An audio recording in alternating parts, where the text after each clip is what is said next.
masih bersama saya Faisal Nikamabad. Pada kali ini saya akan menjelaskan sedikit tentang tokoh biografi Jalaluddin Rumi. Maulana Jalaluddin Rumi, Muhammad bin Hasan al-Khatibi al-Bakari atau Jalaluddin Rumi, atau sering pula disebut dengan nama Rumi, adalah seorang penyair sufi yang lahir di Bab atau sekarang Samarkand pada tanggal 6 Rabiul Awal tahun 604 Hijriah atau tanggal 30 November 1207 Masehi. Ayahnya masih keturunan Abu Bakar, bernama Bahaduddin Walad, sedang ibunya berasal dari keluarga kerajaan Khawarazm. Ayah Rumi seorang cendekia yang saleh. Ia mampu berpandangan ke depan, seorang guru yang terkenal tiba. Saat Rumi berusia 3 tahun, karena terancam oleh serbuan Mogol, keluarganya meninggalkan Bag melalui Khurasan dan Suriah sampai ke provinsi Rum, Anatolia Tengah, yang merupakan bagian Turki sekarang. Mereka menetap di Konya, ibu kota provinsi Rum. Dalam penggambaran dan pengungsiannya tersebut, keluarga sempat singgah di kota Nishagur, yang merupakan tempat kelahiran penyair dan ahli matematika Omar Khayyam.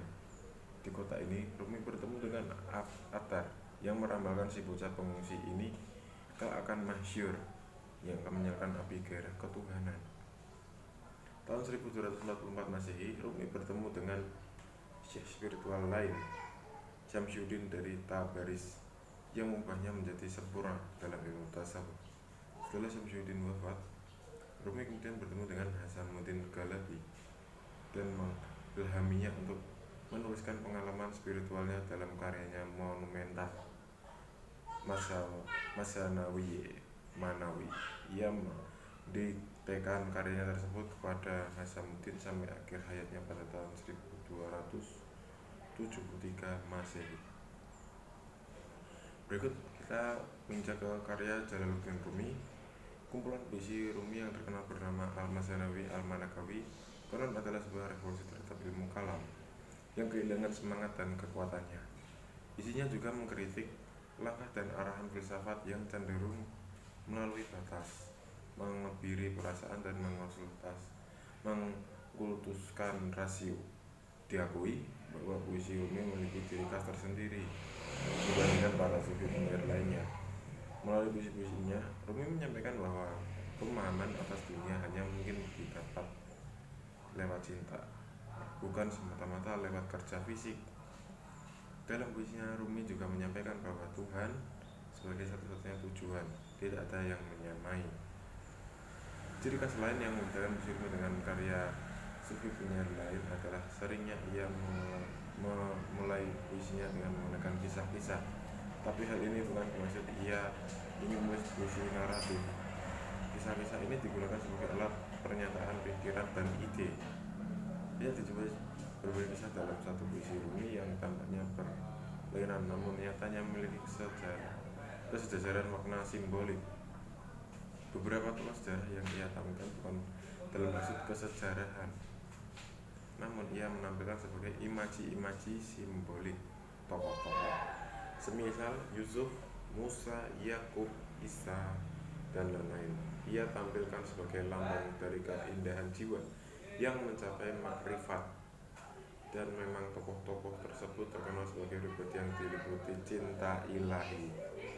Pada kesimpulan ajaran tokoh Jalaluddin Rumi, konsep pendidikan cinta kasih Rumi: pertama, Naban atau determinisme cinta atau kepenuhan cinta sebagai kendaraan menuju Allah, yaitu totalitas murid dalam mengabdi kepada Allah dengan jalan cinta.